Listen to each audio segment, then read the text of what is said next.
దీపాలను వెలిగించడం అంటే ఎంతో ఇష్టం. ద్వారకామాయిలో దీపాలను వెలిగించడం కోసం దుకాణదారుల నుండి నూనెను యాచించేవారు బాబా. బాబాకు భక్తులు ఉన్నట్లే శత్రువులు, బాబాని ద్వేషించేవారు కూడా ఉండేవారు. కానీ బాబా వారితో వాదించేవారు కాదు. బాబా చేతలే వారికి బదులు చెప్పేవి.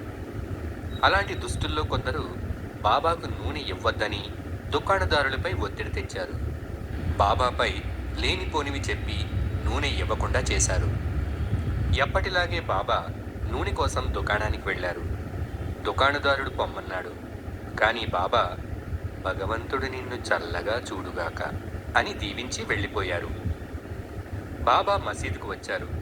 దుకాణదారులు బాబాకు తెలియకుండా ఆయన వెనకే వెళ్ళారు. బాబా తన రేకు డబ్బాలో కొంత నీటిని తీసుకున్నారు. అందులో కొంత నీటిని త్రాగారు. మిగిలిన నీటిని ప్రమిదల్లో వేశారు. అందరూ ఆసక్తిగా గమనిస్తున్నారు. బాబా ఒత్తివేసి అన్ని ప్రమిదలను వెలిగించారు. అవి కూడా నూనె దీపాల్లాగా వెలిగాయి. ఈ అద్భుతాన్ని చూసిన దుకాణదారులు వాళ్ళని క్షమించమని బాబా కాళ్ల మీద పడ్డారు.